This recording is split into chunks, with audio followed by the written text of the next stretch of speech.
Well, ladies and gentlemen, believe it or not, it's Wednesday night, and this is episode number 96 of Material Issues. I'm Mark Hershberger, Pop Detective Records, over here on the East Coast at 6 p.m. Eastern Standard Time. And joining me, still in the afternoon, but still on the West Coast, my good friend, the president of the International Pop Overthrow Festival, Mr. David Bash. Good evening, David. How the heck are you feeling tonight? I'm doing okay, Mark. How are you? I'm doing good. You know, we talked pre-show about our various medical, dental, whatever appointments over the last week or two, as we both keep slogging our way through our 60s. But you know what? Something's broken. The old adage, if it ain't broke, don't fix it. But, you know, stuff breaks when you get older. Go fix it. And that's Go what we're fix it. Yes, and in my case specifically, it's I'm going to have a lot of oral surgery done. I've really abused my teeth over the years. It started it kind of started when I was a teenager, and I kept neglecting the fact that I would grind my teeth at night, and I guess really badly, because by the time I was in my mid to late 20s, I had ground them down so far that I was pretty much at the nerve. Yeah. Like if I ate anything sour, it would really hurt. So I finally dragged myself to a dentist who said, "You're going to need crowns." So in 1988, when I was 29, I got crowns put in, almost every tooth. And the oral surgeon who did it said they should last about 30 years. Well, he wasn't wrong. Wow. I think about 28 years into it, they started coming out. But unfortunately, when they come out, they don't just come loose. They break off whatever remaining tooth is still there, except for like little bits, little shards.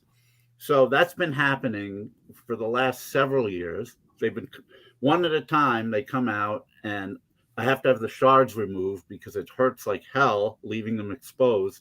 Right. But it's now gotten to the point where I'm going to have surgery, oral surgery, have every shard that's still left. Yeah, no doubt. Pixie sticks. I love it. Oh, yeah, no, those would hurt. Matthew, those would definitely hurt. But man, were they good. You remember the Matthew, remember the really, really long plastic ones that were about like 2 feet long, filled with that stuff? No wonder I've got pre-diabetes. Yeah, no doubt. Well, I ate as much. Yeah, I mean, I exacerbated the problem by eating more sweets than a bear. But anyway, so the short form of it is I'm going to have the shards removed and removable dentures put on the tops and the bottoms, and it's going to be a long process. Oh, you're welcome. Whoever I don't know who's saying that, but you're welcome for the blades of grass. I just I made a post about soft pop on Facebook. Oh, I wasn't going to mention anything. I misread it. I misread the post. What did you think it said? I thought you said you were an expert on soft porn, and I didn't want to bring it up on air. I thought that was a private thing. Why would I watch soft porn when there's hardcore porn out there? Come on. I was hoping you were going to bring that post up. I've been sitting here on that joke for 2 hours now. Porn has brought my post up several times. Yes, it's back to me and Mark now. We're just going to say whatever. Just going to say whatever. Anyway, just to sum it up, the process is going to take a few months. And because I'm going to IPOs in several cities, it's probably going to, it's going to take longer than that. So I don't know. It's probably not going to be until sometime during the summer when I have everything done, and it's going to be painful. It's not going to be fun. But the crown. Oh, thank you, Barry. You're very welcome. The crown process was pretty painful also. I had to have wisdom teeth removed to have that done. Yeah. That was a bitch. And just a whole, they had to shave my teeth to put the crown. It sucked. This will probably suck also, but I need to have it done. Would you ever consider, since you're going to have, all, number one, you're going to look like a movie star. Number two, would you have like gold inlays that say IPO? If I start doing IHO, International Hip Hop Overthrow, you bet I will. I'm just saying, you could take, the hip hop fashion. I could maybe make it a whole International Pop Overthrow fashion thing and have, gleaming IPO diamonds. Bling is not really my thing. I have this one chain that I wear, and that's as far as it goes. I mean, that's got to be Borat. I love watches, as you know, but that's as blingy as I get. But you gotta laugh at everything, and I'm trying to bling. Speaking of movie stars, this dovetails into something I wanted to talk about, and it hits me a little bit personally because, that living out here does have its advantages, and one of them is that. You do find some pretty cool stuff at record stores, actually, every now and then, especially at Amoeba, because they're in the middle of all the action, and there are industry people. Of course you are, Brian. There are industry people who trade in things. There are people who need money, and they know that Amoeba's the best place to go. I don't know how they got that Wings box set. I'm shocked that I never thought I'd see one in the wild, but there it was. And it was for way cheaper than I'd ever seen it online. And not only that, but with my trade-ins, I was able to get it down to a manageable price. And I figured I better not let this go. I'll probably never see it again for that price, or maybe never again in a store for that matter. So there it is. But anyway, speaking of movie stars, and this hits home to me because I've had a weight problem throughout my life. There have been times where I've been really thin, but there have been a lot of times where I've been overweight, and I still am. As many people. Dewey Oxberger, you don't have a weight problem. Remember that? No, he said some people would say, Dewey John Candy said, well, some people would say I have a weight problem. Everyone said, "Oh no." No. Well, what was cool is everyone liked the guy after he said like 2 sentences. He was like everybody's best friend. And he's like, "Yeah, I do." That's right. My doctor said I swallowed a lot of aggression along with a lot of pizzas. That was one of the best lines in the movie. I swallowed a lot of aggression along with a lot of pizzas. Yeah, I'm sure you did. Oh Lord. Anyway, as most people know by now, Brendan Fraser won the Oscar, Best Actor Oscar for The Whale. I was very happy to see that because the guy's been through a hell of a lot. And not only that, but when he started, when he was doing movies like With Honors and School Ties, he was a very good looking guy. He had charisma, and I thought this is a leading man for the ages. And then he ends up taking these ridiculously stupid roles like George of the Jungle and Encino Man and what else? Airheads. Yeah. Where he's acting like a complete doofus. And I'm thinking this is not good for this guy's career. And after that, sure enough, he wasn't getting leading man roles. Then he started having injuries, he started putting on weight, and he just wasn't bankable. Yeah, Willie Fraser was pretty good. And they do spell it the same, actually. But anyway, thank you, John. Anyway, so he's really, really fought back. I saw him on the show The Affair a few years ago playing a very, very sadistic security guard. And I thought he was awesome. And I said, okay, maybe things are going to start to happen. So sure enough, he wins the Oscar for The Whale. And it was very touching watching his acceptance speech and everything. So you think, and everyone was happy for him. Well, not everyone. There was a lot of backlash mostly from overweight people saying, first of all, saying, why would you have an actor put on a fat suit? Now, the Whale is a 600-pound character. Yeah. And my response was, where are you going to find a 600-pound actor who can play that role? I mean, it's hard enough to find a 600-pound person to begin with, let alone having one that has the acting chops to pull off that role. So you're just not. It's just not realistic. And you had people saying, how dare they put a thin actor in a fat suit? It's insulting. And I'm thinking, in what universe is Brendan Fraser thin? Whatever universe that is, I want to go there, because then I'll probably be considered like quite the stud. But no, Brendan Fraser is not thin. He weighs more than I do. He looks great in his $10,000 suits. If I could dress like that, I wouldn't look as fat as I do. But I can't afford to. So there you go. But so I mean, and people did have legitimate gripes about how it put really overweight people in a bad light. 64 actually, but I know what you're going after, John. It did probably put obese people in a bad light, and I get that. I didn't see the movie, so I can't comment on. Yeah, but we always talk about these people that comment on things. It's a movie, Well, there's that. It's a movie. It's entertainment. Why get your panties in an uproar over anything that's not real? It's not a documentary where they said, here's this person who's having a hard time losing weight, and they stuck him in a fat suit to do the documentary. No, I don't think it's.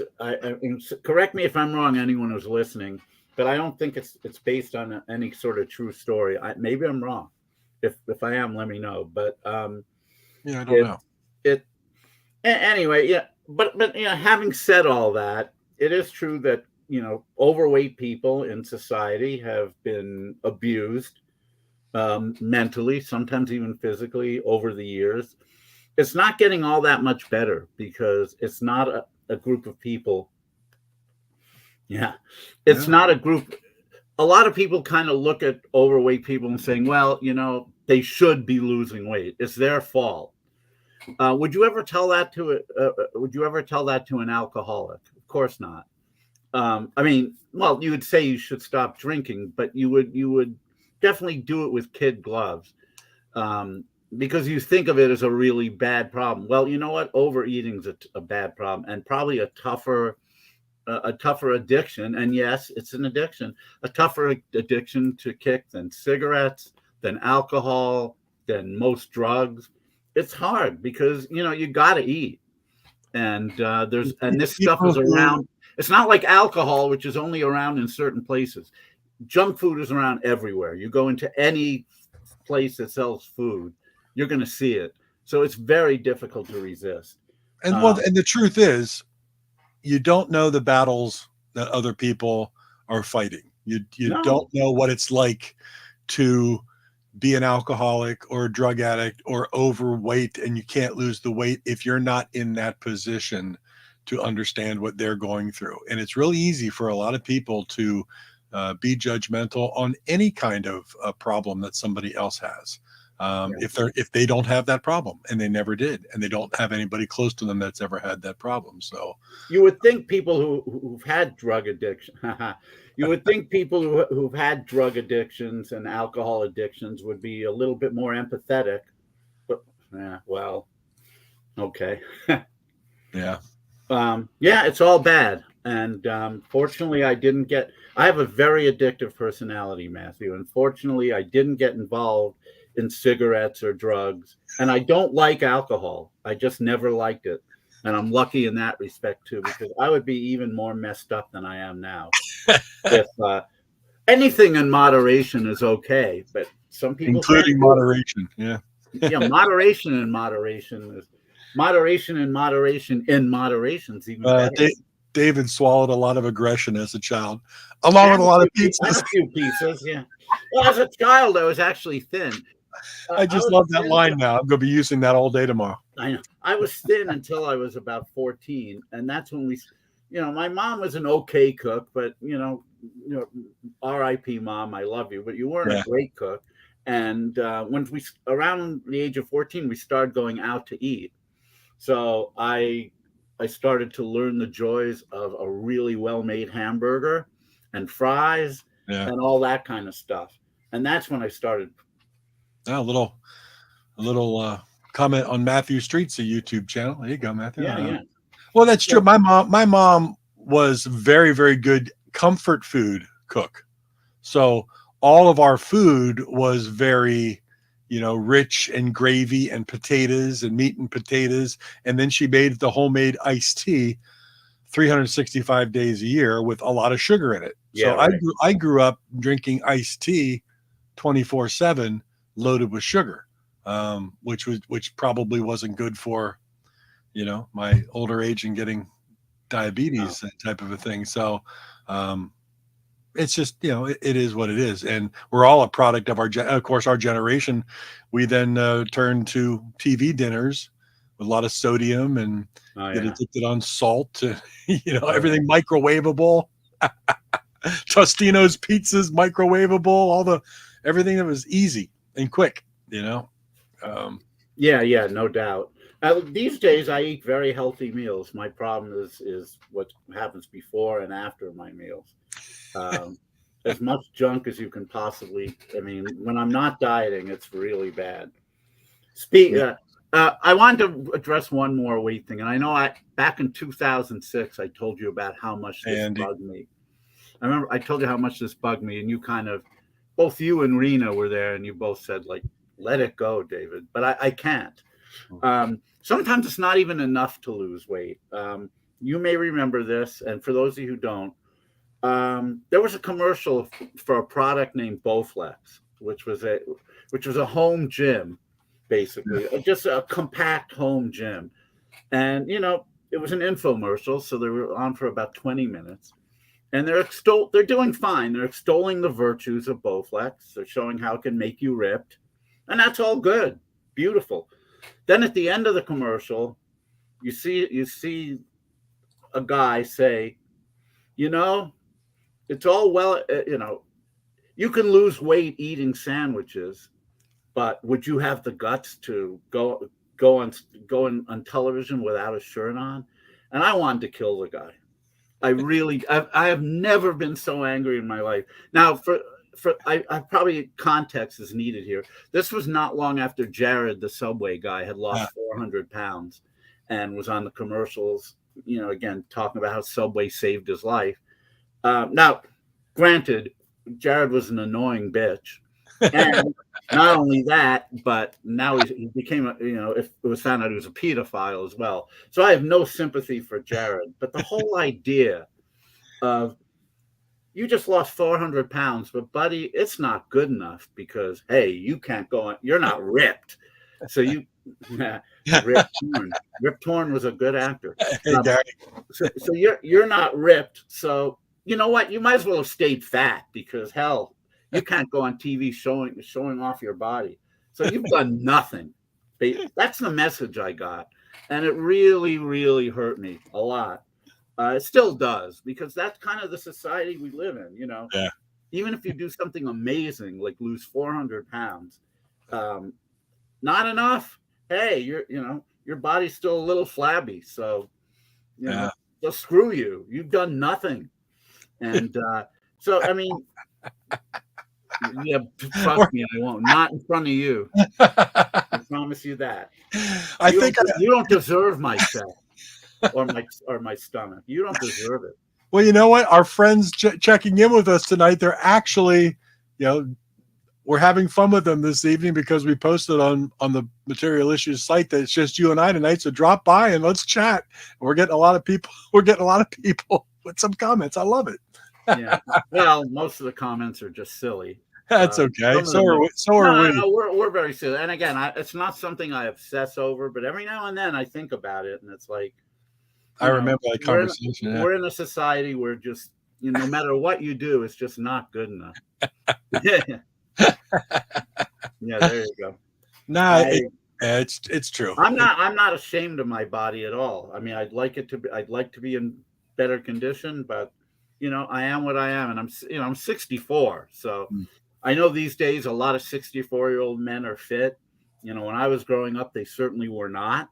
Yeah, but they are now. But whatever. A lot of us aren't. So, for health reasons, I'd like to be thinner because obviously I have heart issues. But yeah. Well, I was talking to my brother today, and he's he fluctuates with his weight. He talks about going on Atkins and all the diet kind of things, and he does well with it and this and that. And as I told him, a number of years ago when I got the diabetes diagnosis, they said you got to lose weight, you got to drop your sugars, all this kind of stuff. I dropped 50 pounds in 3 months, and now I'm at the point where I'm 4 pounds over that lowest level I got to. Wow! When I dropped all that, but doing eating healthy and walking the dog as much as I do, it's real tough to get past a certain point, right? Without like major healthy diet and major exercise, and to really start dropping a couple more to get below the lowest I've been in 25 years. So it's just it's a tough battle, and weight is a tough thing to deal with for a lot of people. Keep but it's absolutely true. Matthew, if there's that one person out there who likes seeing you naked, that's all you need. Unfortunately, I have that person. So, I thought was funny the other day, David, I saw something online. It was a post that said, what's in Paul McCartney's record collection. It was actually McCartney, doing a little lead up, and they showed albums and played some albums from his record collection. And I replied, wouldn't it have been cool if like album number 7 would have been like Klaatu's first album and just played a clip like they were doing and not mentioned anything about the rumor, and just see how many people caught the reference. And a lot of people responded back to it that would have been extremely funny. What I mean, honestly, and I think you would agree. In retrospect, you listen to that first album, there's no way in hell it was the Beatles. No, even what the Beatles would have sounded like in 1976. There's no way. But when you read the rumors and you're young like we were, you want to believe it. Yeah. So yeah, we suspended all logic and reason when listening to it, and any little faint hint of Beatlesque suddenly was like, it's them. I mean, that's how I was. But well, at that time in our lives, that was a great time. It was a great time of discovery. That was the beauty of vinyl at the time, was just discovery. And part of it was the artwork, the no names on the back, everything tied into it. And those are moments that are tough to come by. And, one of the things I wanted to bring up tonight as we kind of phase into this is, I know, I have a decent collection of vinyl and CDs and things, but you have a very, very large collection, and you are a true collector of so much stuff. But what are your feelings, or how do you feel? Like when I was thinking today, when I first heard a song that really made me go, whoa, first time you heard it on the radio or in a mall or whatever, and you go, who is that? Wow. And you have to stick around, you have to listen to it, and you find out who it is. And you went out and you got the vinyl, or, if you got even today, you got the CD, and you come home and you play that song and you're like, oh my gosh, there it is. There it is. And you listen to the album. The next day you come back and you play that song again, and you're like, oh boy, that is really good. And then maybe by day 4, you're like, all right, it's good. It's a good song. All right, now I moved on. And then all of a sudden you just kind of don't listen to it that much anymore. Do you find yourself revisiting particular CDs, albums, or songs that made you feel incredible at a certain moment in time? Do you pull it off the shelf and listen to it in a nostalgic kind of way? Yeah, all the time. Or I mean, you still do that? And does it have the same kind of effect on you now as maybe the first 1, 2, or 3 times you've heard it? Well, if it's something that I heard for the first time when I was coming of age, or even as a teenager, there's no way I could ever recapture that feeling because it's too tied into what was happening in my life at the time. But certainly when I hear those songs again, it takes me back, at least memory-wise, to.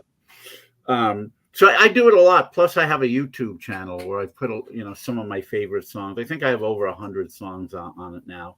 I really should put more because most of it I did a few years ago. But so if I'm feeling nostalgic and I happen to be on YouTube, I might just go there and start playing them. But I didn't have the issue that you did. If I heard a song, ran out and bought the album or the 45, whatever, I didn't tend to play it a lot of times in a row because I didn't want to get sick of it. Mm-hmm. So I tended to move on. Oh, there you go. Yeah. Call Matthew. No, we all have memories like that. I remember when I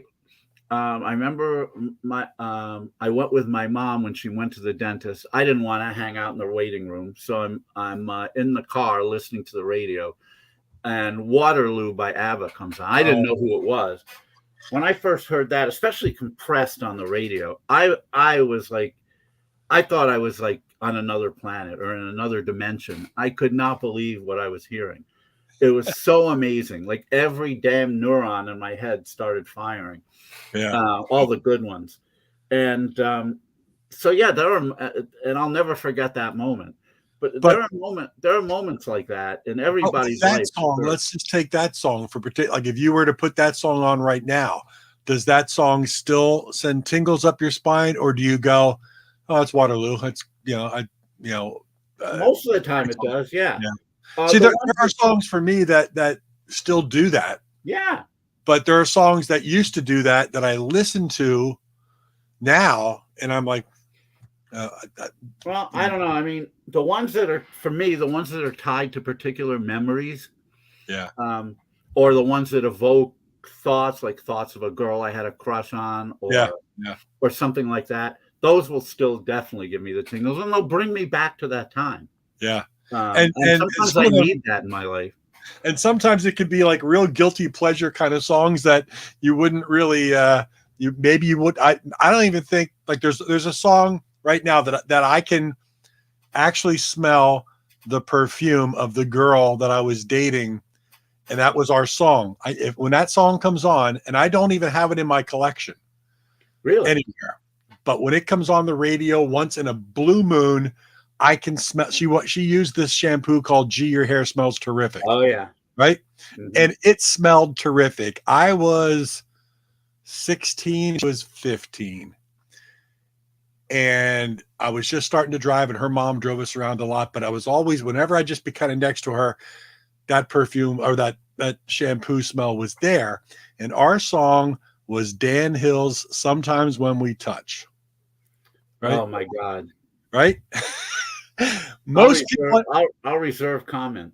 I know, but as you are judging that song right now, most people that's a reaction I get.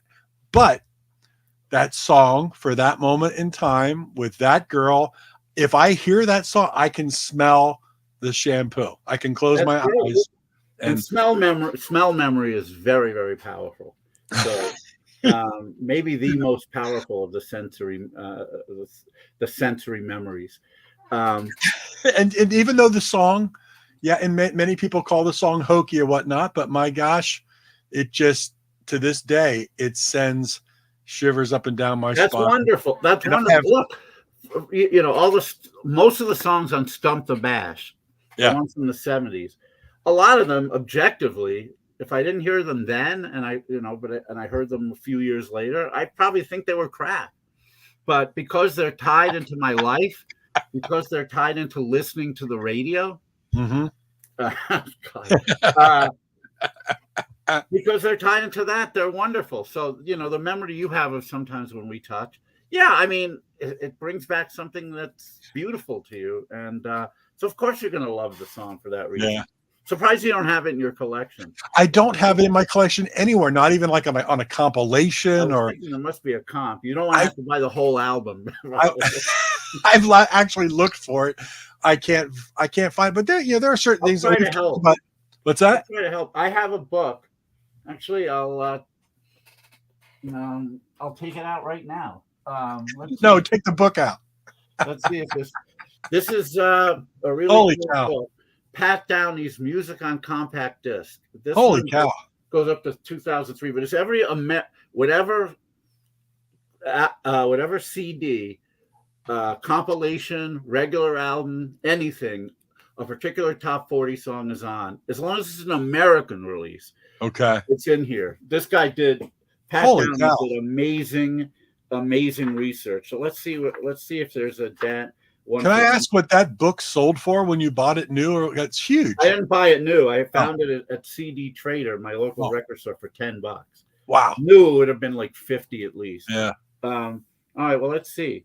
Sometimes when we touch, DJ copies of this 45 ran like a little bit longer. See, they have all these details. Well, all right. Here's one.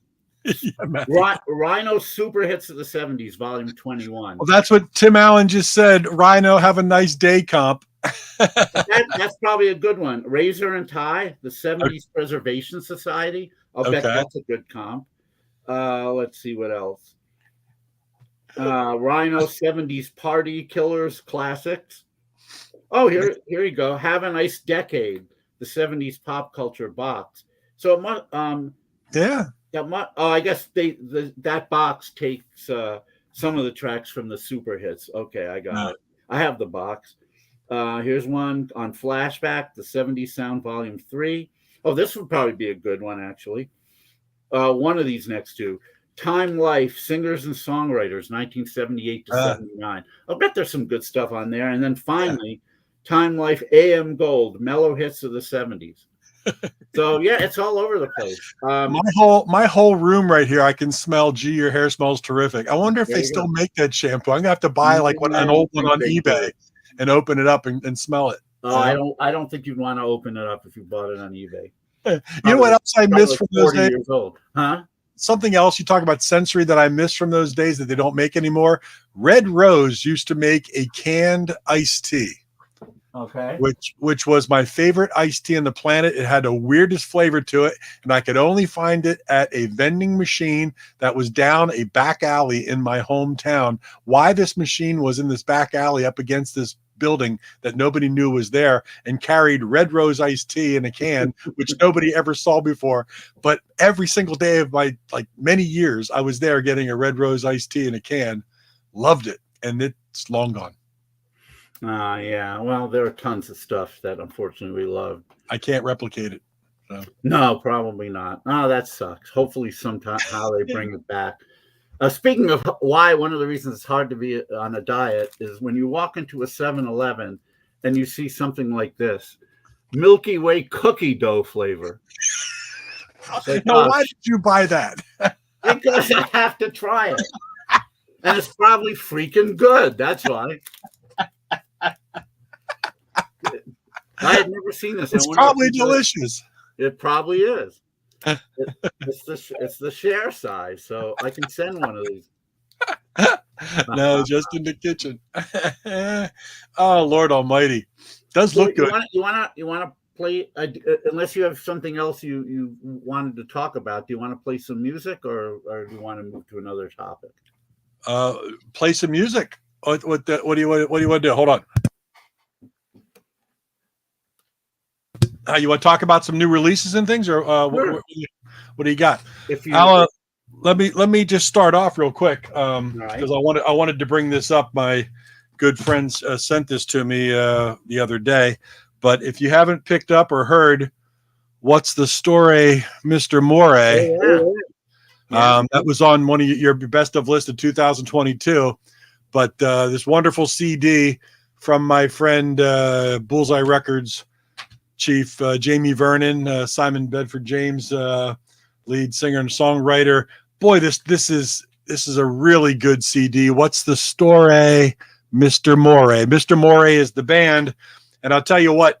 If you want to know what it sounds like, think of like early '80s, and like me, you went out to dance clubs and you were always hearing Human League and Men Without Hats and all that kind of dance stuff, and you were just like, I need some good guitar band. And all of a sudden the Psychedelic Furs came on with Pretty in Pink or something. That's what this CD reminds me of. Even though the one single from it is called Pretty in Ink, you can tell that Simon is very influenced by the Psychedelic Furs. This is very Psychedelic Furs poppy kind of music. And the other single, Cats Can't Fly, God, the lyrics itself are absolutely hilarious, even though it's kind of a mundane, sad type of song. Funny stuff and really good Psychedelic Furs type CD. So, out on Bandcamp and Amazon and all the things, check out What's the Story, Mr. Moray. Jamie Vernon, my good friend of Bullseye Records. That's what it's on. Jamie is a great guy. If anybody deserves support, it's him. He really was always good to his artists. He's definitely been good to IPO. If it wasn't for him, a lot of that Klaatu stuff would have been lost to history. But he reissued all their albums, plus put out some amazing compilations. So Klaatu fans certainly owe him a great debt of gratitude.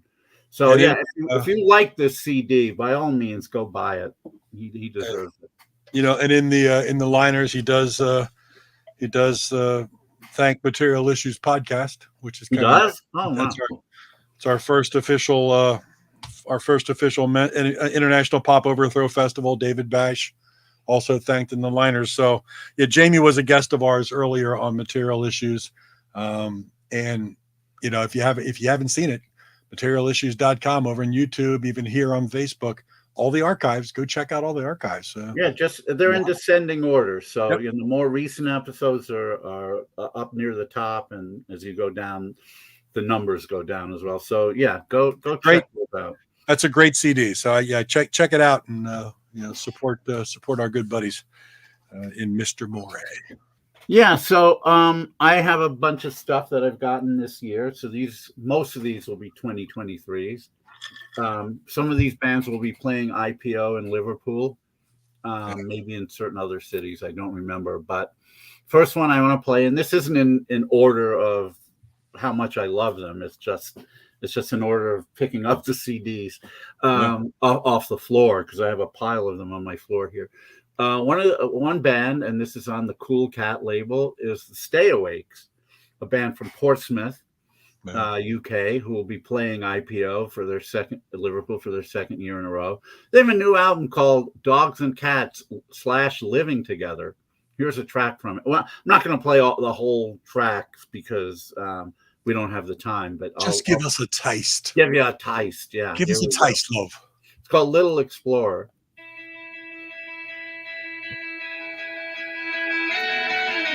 This a good volume? Yeah, sounds great.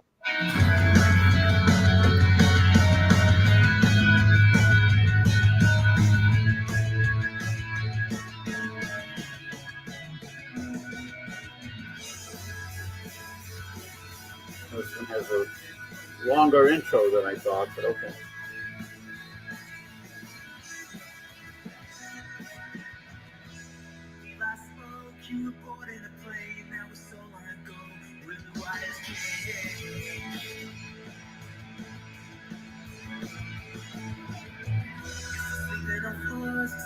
In New York, I'm avoiding chores, dragging myself to work. I'm in order to live explorer. Can't caught me summertime. It's like a novel, I'm little explorer. You're telling me you're just fine. Certainly, I hear some REM. I hear a little bit of just a faint hint of shoegaze and definitely some power pop. Just a really nice combination. Some of the songs are a little bit power poppier with more. Can't hear it. Mark's hearing it fine. So if you're hearing me and Mark's hearing it fine, then I can't really make it much louder. So I don't know what the deal was, but let me know if you're hearing the next one. If other people aren't hearing it, let us know, because on the archives. I'd be surprised here. Let's see what we have here. Oh, here's a really cool band. Well, it's mainly one guy from Murfreesboro, Tennessee, which was for years a hotbed of great talent. And this is a guy. Well, his name is Justin Klein, but he goes under the name Dungeons of Skeletons. And the album is called Patterns, and I just love this. Definitely one of my favorite of recent vintage. Here's a song called "Gonna Be All Right."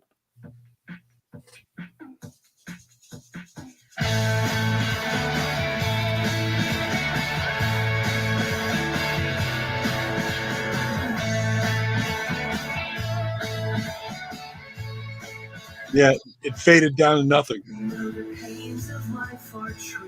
Are you not hearing it, Mark? Right. Really? How about now? At least the dawning always shows simple yet complex. We'll never have to guess what might come next. That's true. I think Tim's got it right. The algorithm might regulate the volume and turns it down.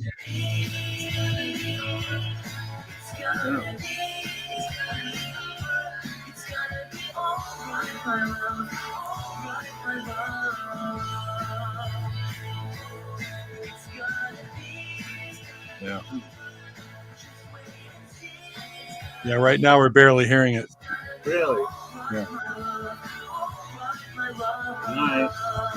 Well, that's a shame. To me, that's like a perfect power pop song with it. Yeah, from what I heard, first couple. His voice, he's got that really sweet, kind of high tenor power pop thing going on. Yeah. And the melodies are just spot on. Yeah, I don't know. We never had this problem before.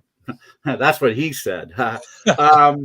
And yeah, that's what you said. I never had this problem before. I've said it, but I don't know that I've ever said never, but especially these days. But I don't know what's going on, because we've played songs in the past, and I don't think it's been an issue, has it? No one's ever complained. I've said that before. No one's ever complained. In that stupid guy bravado voice. No one's ever complained. But yeah, I don't know what's going on now. I've never had any complaints. I don't know why. I don't know why people aren't hearing it. Maybe there is something about could be, because it starts off at a nice level for like the first 8 seconds, 10 seconds, and then it just goes. Really? To the point where it's very faint. It never did that before, did it? Not that I noticed now. But well, that's no fun. Then there's really no point in playing anything if no one's going to be able to hear it. I'll just you know what? I'm just going to put up some titles, and I would just say I would just say, if you like pop, and I know you do, just check these out. Yeah. Write them down or rewatch this, and go to Bandcamp or go to Spotify and check them out. Yeah. What do you got? Yes, of course, there's I don't know how easy it is for people to see it. This is a tough one, but yeah, Dungeons of Skeletons and Patterns is the CD. Band from Connecticut called Ober and Rose. They've played IPO before. Their new album, Purple, Blue, and Crimson. Excellent power pop with some psychedelic flourishes. I don't think this is on Bandcamp, but it is on Spotify. Well, you know what? Once the title track's on Spotify, so I'm not sure it's up anywhere at the moment. But the title track's on Spotify, and I'm sure you could buy it from the band's website. But anyway, I was hoping to play the track, but it doesn't seem to be working out too well. Oh, there's the Stay Awakes, of course, which I played earlier. Hold that one back up again, Stay Awakes, just so we see a little more about it. So the Stay Awakes, that's on Cool Cat, right? That's on Cool Cat. Cool. Another one on Cool Cat, and I feel really good about this because I hooked up the artist with Ray at Cool Cat. A gentleman from London, Marco Bussato, and I know this is hard to see on the screen. This was one of my favorite albums last year. It's called Night of My Times. I think it was number 3 or 2 for me. It was way up there. Yeah. But it was only on vinyl. And I said, as I was speaking with Marco, I said, you know what, this needs a CD release. And he said, I would love to put it out on CD, but I don't have anyone who's doing it. The label he was on only did LPs. So I said, well, let me hook you up with Cool Cat. Maybe they'll do it. Sure enough, they did. And I think it's on their site right now. Cool. So head on over to Cool Cat Music and check it out. I guarantee you this is a winner. Here's a band also from the London area who they played IPO about 10 years ago, but it's mostly a studio project these days. But they've had several albums, many of which finish high on my list. This is their brand new one, Mothboxer. Oh, yeah. And their album's called Breathe. It's very, it reminds me of XTC a bit. Yeah. But most of the songs are slower. Some are up tempo. It's mainly the brainchild of a gent named Dave Ody, O-D-Y. Very talented guy. Again, this is on Bandcamp. Most of these are on Bandcamp. So I would highly recommend you check that out. A mod band from the UK, Groovy Uncle. Oh, yeah, I love Groovy Uncle. No Man's an Island is their brand new record. And it's not completely mod now. There's definitely a few more Beatlesque things going on. Glenn Prangnell has sort of moved in that direction. But yeah, as you said, their earlier albums were definitely like mod to the max. Then they added a woman named Susie Chunk, or at least that's the name she goes by. Yeah.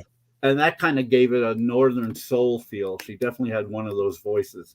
But now it's mostly Glenn. And so it's a little bit back to the power pop thing. Definitely a really good one. Groovy Glenn. There you go.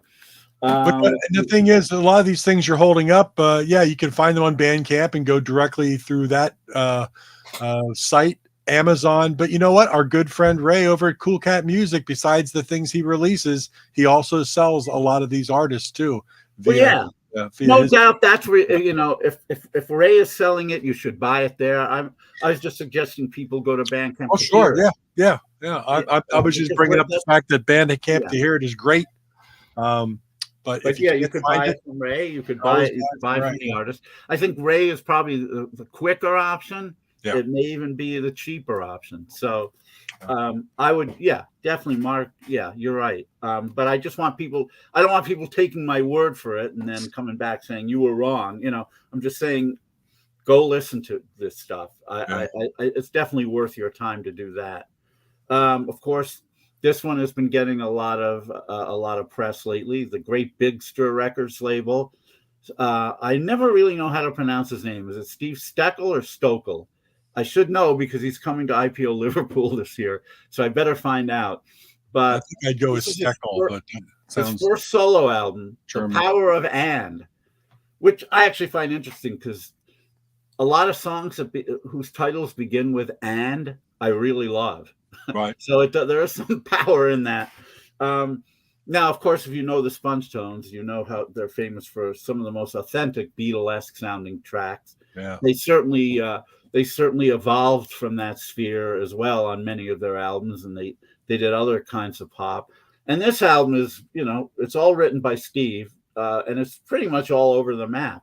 I mean, there's some great pop tunes. There's kind of a rockabilly one on there. There's all kinds of stuff. But it's really, really good. And what a sweet voice the man still has.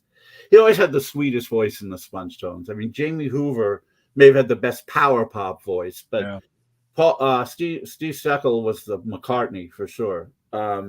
His songs were usually my favorite. Anyway, check this one out. Big Stir deserves your support as well. Here's one, and this is a label that you know well. Art, because I know you have a few favorites on it. It's on the Excelsior Records label. Oh yeah.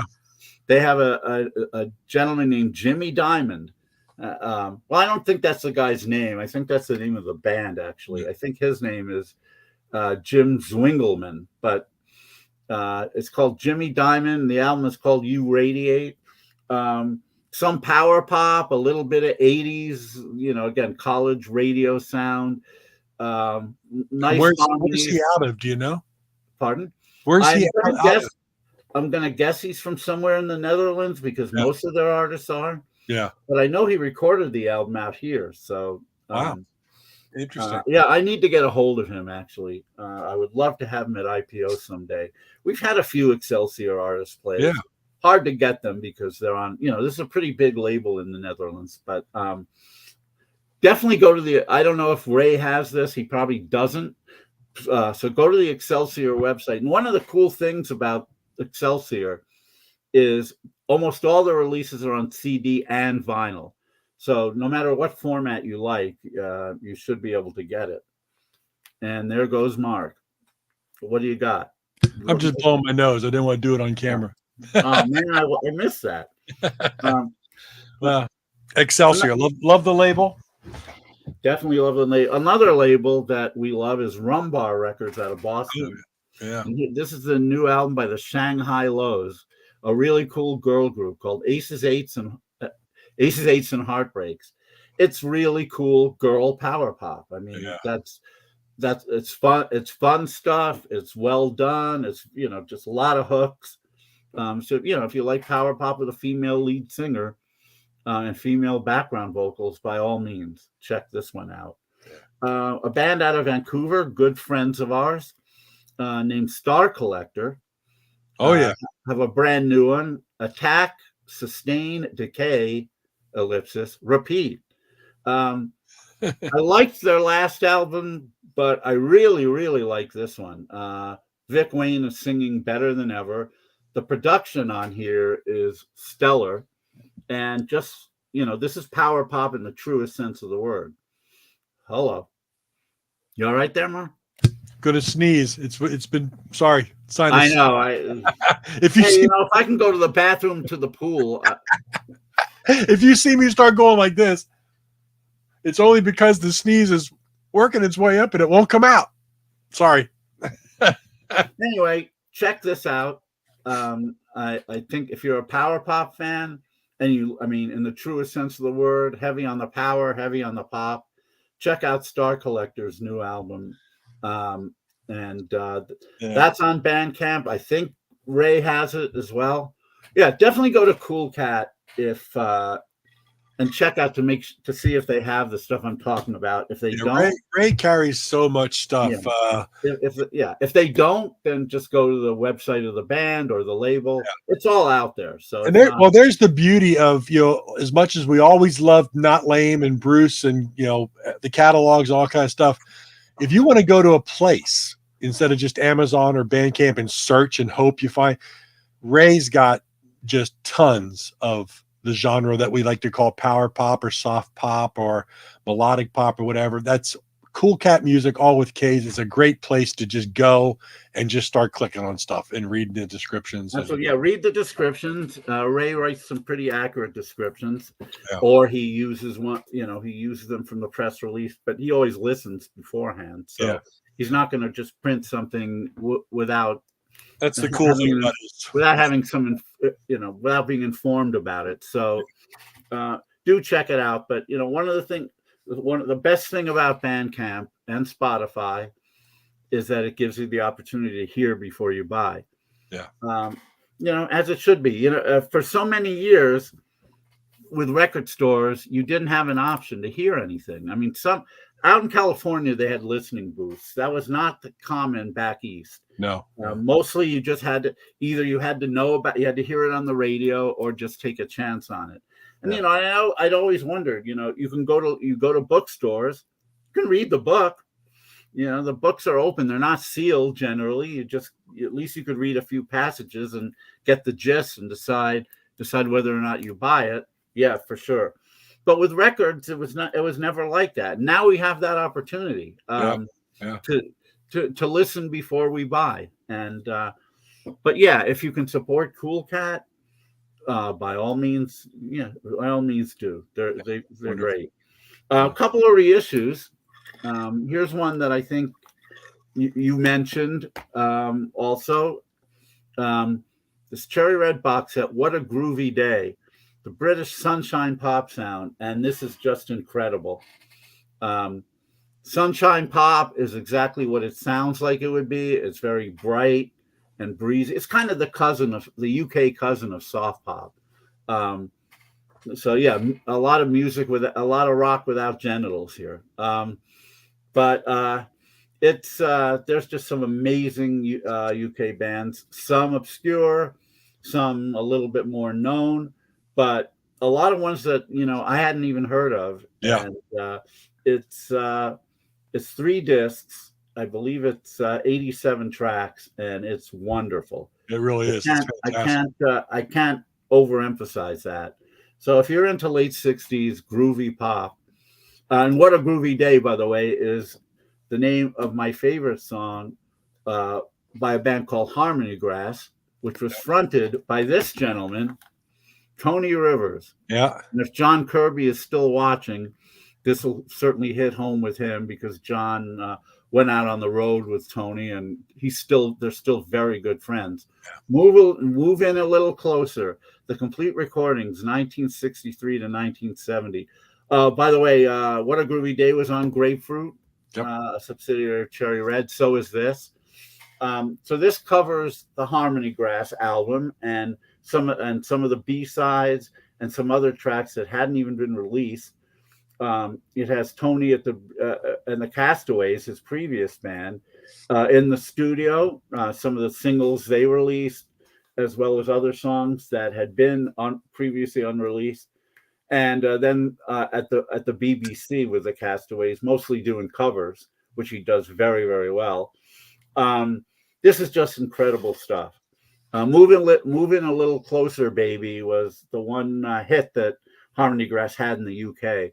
Mama Cass also did a version of it that charted in the US. If you can, I was going to say, if you could find the Harmony Grass album, This Is Us, that would be great. But that's all on here. A whole bunch of other stuff. I would highly recommend this as well. And Tony's not doing so great these days, unfortunately, but he's definitely one of my favorite people. When he came and played IPO with a really kick-ass band, both in LA and Liverpool, it was one of the biggest thrills of my life. And I feel very privileged to call him a friend. And I just hope I hope he stays well, and just that the outlook for him looks good. Let's see what else we got here. Here's a really cool box set. You've got to really be into Del Shannon to get this. Oh yeah. It's called Stranger in Town, and it's a 12-disc set.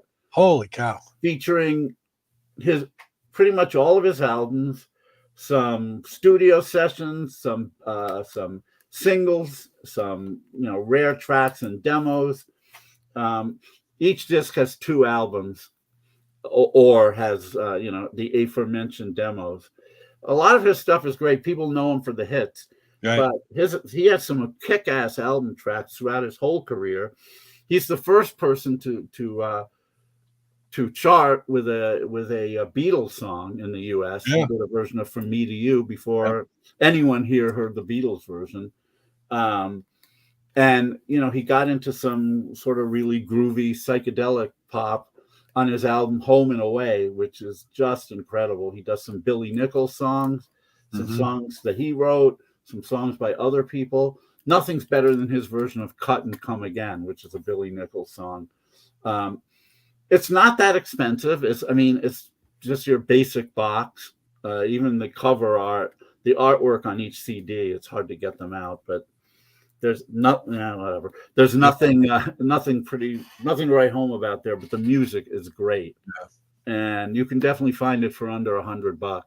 So I'd recommend that. See if there's anything else. Here's a cool one. this band is reuniting and is going to play IPOLA. This is a band called the Bings, who I believe, I don't know if they're from Utah or the main guy lives there now, but it's called Power Pop Planet, The Lost Tapes. These are songs from 81 and 82. So they are very genuine power pop and really, really good. I'm sure this is on Bandcamp as well, and Ray may be carrying this. Yeah, I really can't wait to see this band play live. I'm sure they still got it. But yeah, if you're a power pop fan, especially vintage power pop, definitely check this out. I can't recommend it enough. Really good stuff.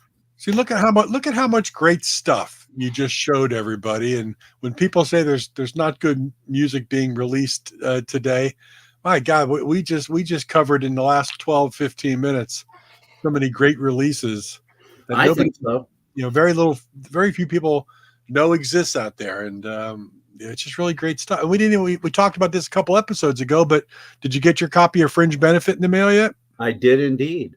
Yes, indeed. Also a great release on Cool Cat. So just so much good stuff coming out, and David, a lot of good stuff coming out, and I urge people to support these releases, however you buy them.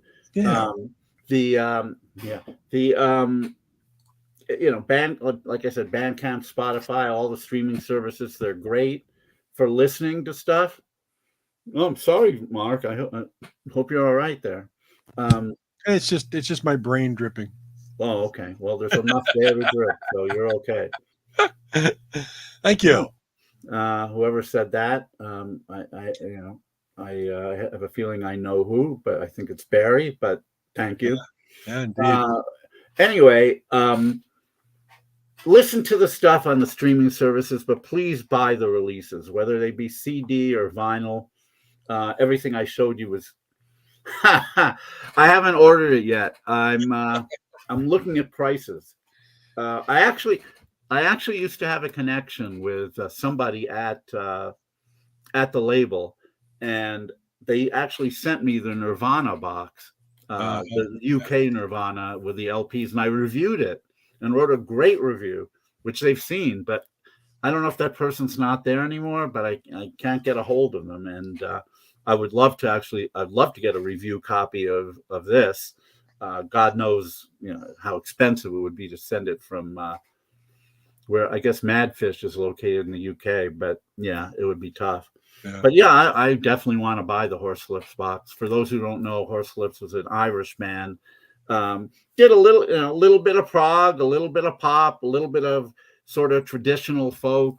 Sort of a combination of all three. Really cool 70s, centered in the 70s band. So, Madfish, when they do box sets, they do not fool around. I have a Gentle Giant and Al Stewart. There's somebody else I have also who's like 30 Caravan. That's right. Like more than 30 discs in each of them. Just all kinds of live shows and unreleased stuff, as well as all the albums. So yeah, that was on McCartney's album thing too. Al Stewart, Year of the Cat. Oh, okay. Well, that's in the box set. I mean, we don't buy the box to get Year of the Cat, but we buy it mainly because it looks great and because there's so much live stuff on it that you'll never get. That's cool. So anyway. So unless you have something else to talk about, we can move into the toughest Stump the Bash ever. I'm just saying it might be, and it might be time for Stump the Bash, Stump the Bash, Stump the Bash, Stump the Bash. Stump the Bash. We have not done Stump the Bash in quite some time, and tonight, this afternoon, wherever you happen to be in this world.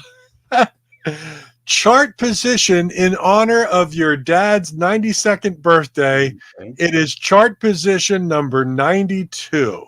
Uh-oh. And yeah, I know that's what I said when I said uh-oh. And if you haven't seen Stump the Bash before, here's how it works. We take the years 1965 to 1975. That's an 11-year period. David randomly picks 5 of those years, and I give him clues to chart position number 92. We start off with some pretty tough clues. Hopefully they get easier. Sometimes they don't. And he tries to tell us within the 5 clues what song that is. If he gets it in the first clue, he gets 5 points, all the way down to 1 point for the last clue, or 0 points if he can't get it.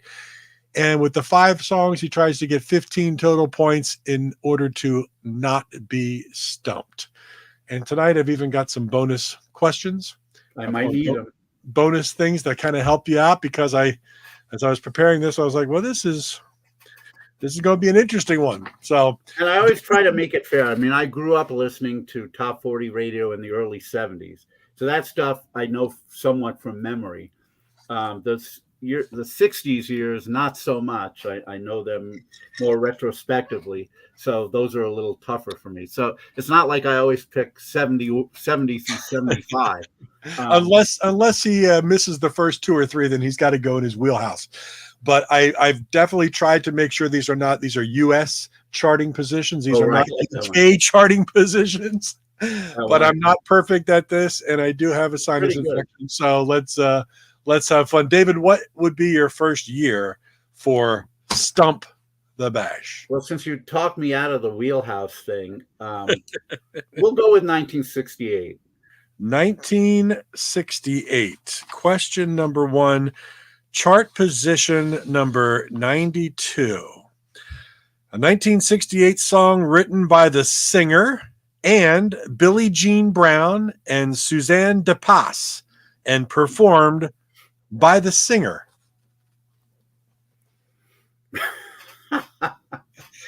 I don't know who those other 2 songwriters are. Neither do I. And you're talking about song number 92, so I can't just guess a song that had finished number 1 at some point in the year, because that would not have been a number 92 for the year. This is probably something that was around, that peaked at number 10 or so. Oh Lord, and it's 1968, so I can't even really pull one out of thin air. The first 2 clues are tough.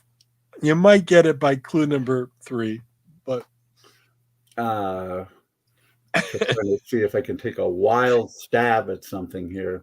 Billie Jean Brown and Suzanne DePass, and the singer. Okay, so 2. Billie Jean, I'll assume, is a woman. So it's two women. So does that mean the other singer is a woman also? Maybe, maybe not. Wow. I don't know why I'm even bothering trying to guess, but I want to just pull a rabbit out of my hat, I guess.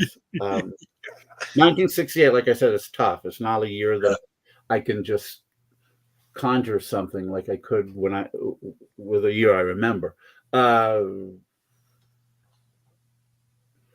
This might be not even be 68, but Hooray for Hazel by Tommy Rowe. Oh, but what a great guess. What a great song. It's not correct. I don't know if it's a great guess. I don't even know if it's that year, but I love the guess. All right, you did not get out in clue number 2 for 4 points. The song was this singer's biggest hit, reaching number 4 on the US R&B chart. Whoa, okay. Number 8 on the Billboard Hot 100. It held the number 10 spot on Cashbox for 2 weeks. The song stayed on the Hot 100 for 11 weeks and Cashbox for 9 weeks. It also entered the UK chart in July of 1968 and was a top 30 hit, peaking at number 30.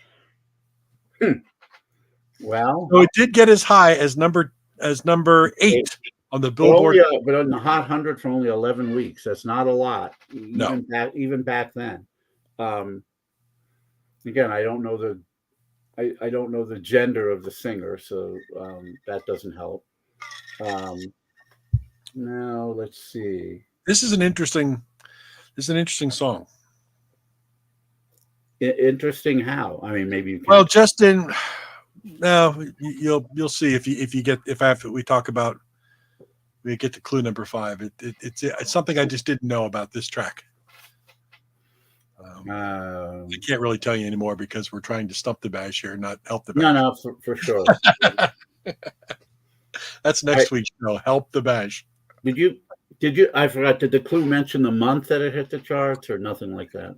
It did not say the month. No, it just said it reached number 4 on R&B, number 8 on the Billboard Hot 100, number 10 on Cashbox for 2 weeks. All right, well, it's a singer. So, all right, it did reach number 4 on R&B. So, it's probably someone one would think of as a soul singer. But yes, John Borak, if you're listening, you can say there's a soul singer for you. That's an inside joke. But I figured I'd beat him to it. All right. Well, come on, David. Get your brain going. Those are 2 tough clues. No, they are. But I at least there's something I can work with here. But, my brain's not going so well. All right. So, damn, I'm not conjuring anything that I think would work.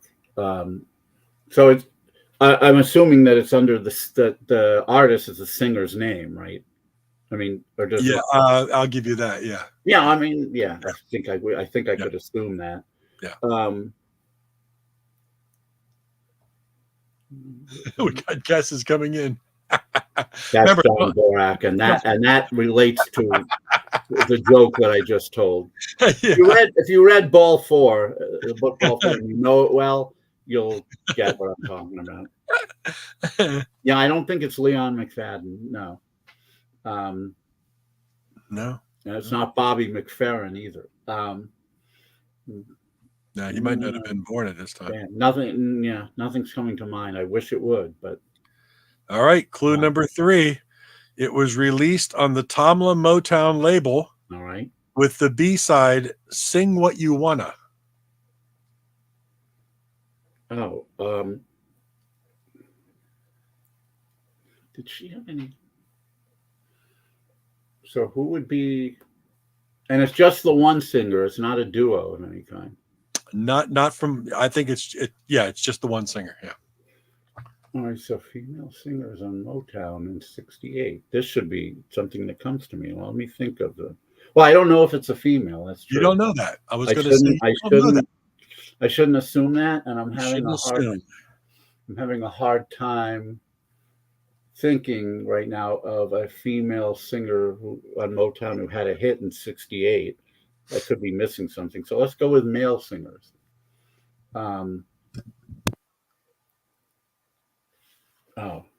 Well, let's see. Could it be this guy? And I'm trying to think of. I mean, I know. If it's the guy I'm thinking of, I know one hit that he had, but that was way bigger. So now I'm just, what else did he have in that period? No, that's got to be earlier. Shit. Yeah. Tamla Motown, you said. Tamla Motown. Okay. Oh, okay. Now I think I know who it is, but do I know the song? Now the question is, what year was this? Was this 68 or 69? Oh, God. Is it Masharia Moore by Stevie Wonder? It is not. Okay. It is not. I think I have the artist, though. Clue number 4 for 2 points. The song was inspired by a comic act on Rowan and Martin's Laugh-In. Oh. It's Here Come the Judge by Shorty Long. Ding, ding, ding, ding. Man, that is tough. 2 points. I'd forgotten that Shorty Long was on Tamla. I would not have thought that. When you were taking yourself away from Shorty Long and I thought it was Stevie. Yeah, I know. I was all I could do to hold myself. But the 5th clue here, it is the interesting thing. A completely different song with the same title charted 2 weeks after this song. It became a top 20 hit. Remember the other song? Here Comes the Judge. Well, Pigmeat Markham, you mean? Yes. Yeah. Well, that was the comic act, though. Yeah, but it was a different song than Shorty's song. It's a different song, but he's also, I mean, in other words, but it charted 2 weeks later. What you might have said was said comic act. Yeah, started 2 weeks later with a different song. We never got to that clue. We never got to it, and I don't think I would have needed it. But yeah, no. I remember I watched Laugh-In at the time, and I remember thinking, first of all, his name when you're like a 9-year-old kid, that's hilarious. Okay, and then secondly, just the act that he did with it. Here come the judge. Here comes. It was funny. I loved it. Laugh-In was just an awesome show. If we can just take a moment to say how great that show was in that time. Laugh-In, Smothers Brothers, big fan of the Smothers Brothers. For its time, it really was great. For its time, really was. If you watch it now, it seems kind of dated, and sure it does. Jokes aren't quite as funny, but back then, as a kid, I mean, I didn't get half of the jokes, but the inflections.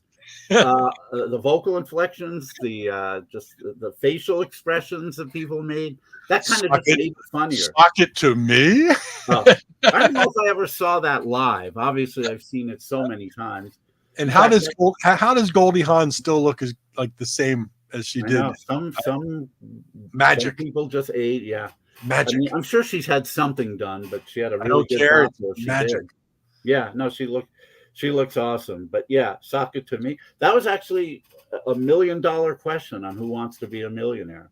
Oh, okay. It may have been the first guy who won, actually. The $1 million questions were always way easier than the few before it. They figure once you get up to there, let's just kind of toss a little bit of consolation, a little gimme. But yeah. They asked which president had been on Laugh-In. I mean, how would you not get that? And just from the way I said it, the inflection. If you're familiar with the show, you know exactly what I was talking about when I was. Yeah, Nixon didn't have much of a sense of humor.